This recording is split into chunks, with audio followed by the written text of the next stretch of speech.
Station CI Venugopal Reddy అన్నారు.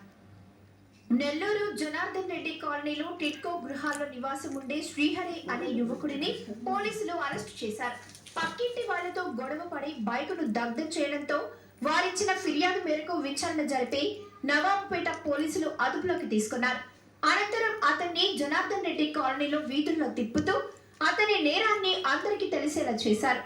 జరిగిన విషయాన్ని వివరించిన సిఐ వేణుగోపాల్ రెడ్డి ఇలాంటి నేరాలకు ఎవరు పాల్పడినా చర్యలు కఠినంగా ఉంటాయన్నారు. ఈ విధమైన ట్రీట్మెంట్ మీరు చూశారు. మాకు నిన్న ఒక 2 రోజుల క్రితం M98లో ఒక బైక్ని తగలబెట్టడం జరిగింది. దాంట్లో అనుమానిత ముద్దాయి అయిన అతన్ని పట్టుకోవడం జరిగింది. అతను చెప్పిన దాని ప్రకారం వాళ్ళ ఇంట్లో ఇలా ఇంటి వాళ్ళకి పక్కన ఇంట్లో గొడవ ఉంది. ఆ బాధనే ఈ విధంగా తీర్చుకోవడం కోసం భోగి రోజు నైటు ఒక బైక్ని తగలబెట్టడం జరిగింది. మనకు సరైన సమాచారం ఉండటం వల్ల అతను అరెస్ట్ చేసి ఈరోజు రిమాండ్కి పెడుతున్నాము.